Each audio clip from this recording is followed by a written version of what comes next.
राधे राधे दोस्तों। दोस्तों, एक गांव में एक कथा चल रही थी। पंडित जी एक कथा का वर्णन कर रहे थे। बहुत खूबसूरत कथा थी। अब उसी कथा में एक चोर आया। वो चोर कथा सुनने नहीं आया था। वो चोर आया था ये देखने कि वहां से क्या चीज चुरा सकता है। दोस्तों, वो पूरे दिन कथा में बैठा रहा।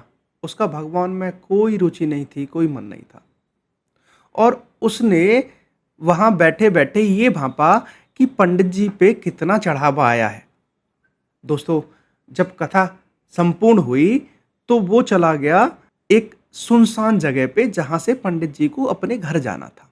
अब दोस्तों, कथा होने के बाद सारा जो चढ़ावा था, जो भी कुछ आया था, वो पंडित जी ने बांधा और पोटली बांध के चल दिए।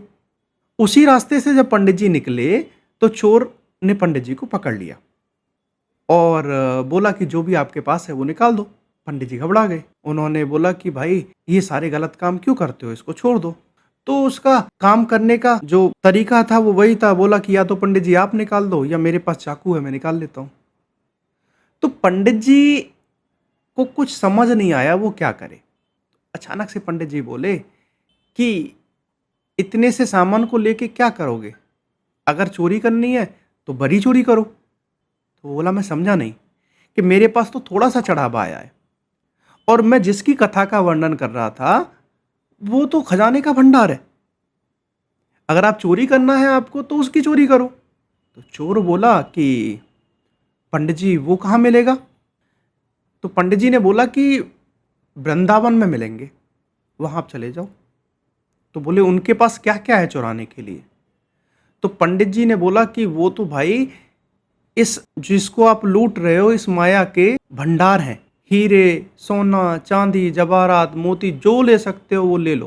तो बोले कि ये तो बहुत अच्छी बात है। वो बोले कि अगर नहीं मिला तो जैसा आप कह रहे हो। तो उन्होंने बोला कि ये मेरे घर का पता है, कभी भी आ जाना और मुझे पकड़ लेना और चाहे मेरे साथ जो करना है वो कर लेना। पंडित जी की बात पे उसने भरोसा किया और बोला, अच्छा मैं वृंदावन चला तो जाऊंगा, लेकिन मुझे कोई पहचान तो बताओ जिससे मैं उस आदमी को पहचान सकूं। मुझे लूटना किसको है? तो पंडित जी ने बोला कि आप वृंदावन जाओ और वहां पे मंदिर में वो मिलेंगे आपको। कि अच्छा ठीक है। तो कोई पहचान पंडित जी? तो उन्होंने क्या किया, जो प्रभु की पहचान है वो पहचान बता दी कि टेढ़ा है, सांवला है, बंसी होगी हाथ में, मोर मुकुट होगा। तो बोला ठीक है, उसका काम हो गया। अब दोस्तों, वो जो चोर था वो चोर अपने घर से चल दिया पैदल ही वृंदावन की ओर। चलते चलते चलते चलते वो वृंदावन पहुंच गया और वृंदावन पहुंच के वो मंदिर आया और दर्शन नहीं किए। मंदिर में उसने वो स्वरूप ढूंढा जिसको वो चुराने आया था। दोस्तों, जैसा चित्रण, जैसा वर्णन उन्होंने किया था, वो छवि, वो मूर्ति, वो प्रभु उसको उस मंदिर में नहीं मिले। वृंदावन में बहुत मंदिर हैं। तो उसने क्या किया, एक मंदिर से दूसरे मंदिर में चला गया। वहां देखा, वहां भी जैसा बताया था वैसे नहीं थे। वो तीसरे मंदिर में चला गया। दोस्तों, इसी क्रम में वो रोज सुबह उठता और अलग अलग मंदिरों में रोज जाता। दोस्तों, वृंदावन में मंदिरों में दर्शन करते करते करते करते बहुत टाइम हो गया। अब जब वो एक मंदिर से दूसरे मंदिर ऐसे करके दर्शन कर रहा था तो प्रभु उसके इस भोलेपन पे रीझ गए। प्रभु भाव देखते हैं और उसके जहन में, उसके चित्त में एक छवि थी प्रभु की जो पंडित जी ने बताई थी। वो उसी का मनन करता था, उसी को देखता था और उसी से मंदिर में कंपैरिजन करता था, तुलना करता था सामने वाली मूर्ति की। यानी प्रभु की जो छवि थी वो उसके मन में, उसके मस्तिष्क में बैठ गई थी, जिसे वो रात दिन ध्यान करता था। सोते उठते बैठते वो छवि रहती थी कि मुझे इसको लूटना है।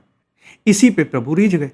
जब वो मंदिर जाने लगा, वो जाता कभी बालक बन के, कभी वृद्ध बन के, कभी साधु बन के, अलग अलग, कभी सेठ बन के, बहुत सारे स्वरूपों में प्रभु उसको हर मंदिर के बाहर मिलने लगे।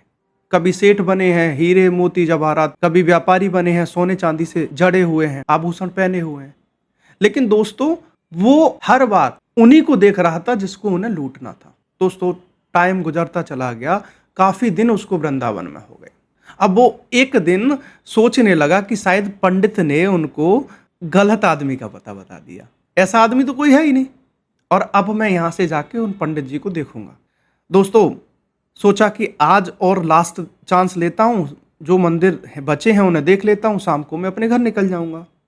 तो दोस्तों, जब वो मंदिर पहुंचे और मंदिर से निकल के बाहर आए दूसरे मंदिर में जाने के लिए, तो एक रास्ते में यमुना जी के किनारे थोड़े से पेड़ पौधे, मतलब जंगल जैसा था। और वहाँ वो क्या देखते हैं कि जो छवि उनके दिमाग में पंडित जी ने बताई थी, सेम छवि सामने से प्रभु चले आ रहे हैं। जैसे ही देखा, बोला आज काम हो गया। इसको ढूंढते ढूंढते ही तो इतना टाइम हो गया मुझे वृंदावन में।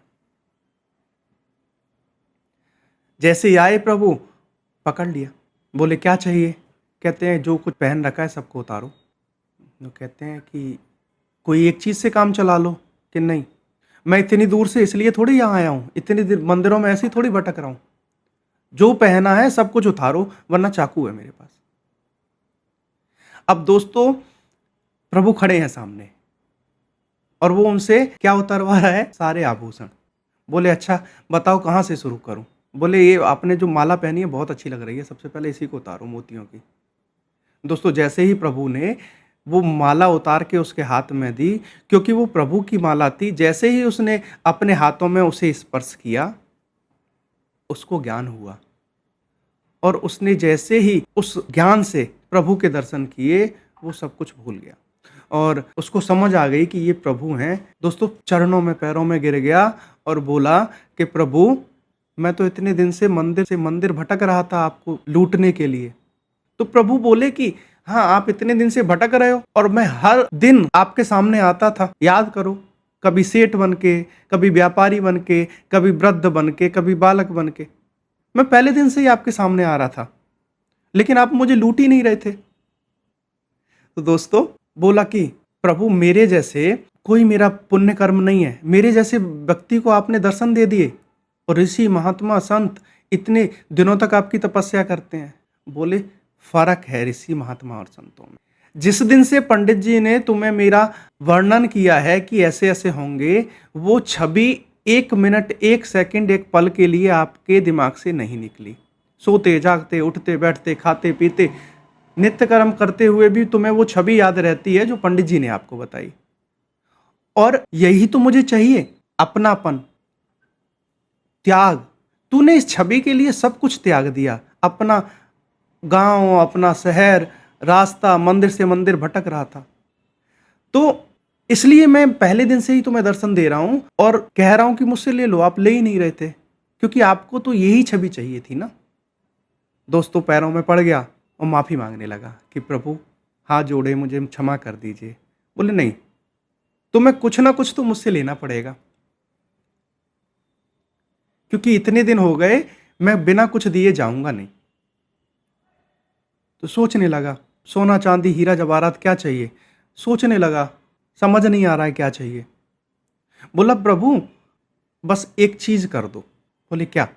बोले जब मैं आपको याद करूं तो मुझे दर्शन दे देना। बोले ठीक है। अब जो उसका पेशा था छोड़ दिया, प्रभु की राह पे चल पड़ा। लौट के गांव गए, सबसे पहले पंडित जी के घर ही गया।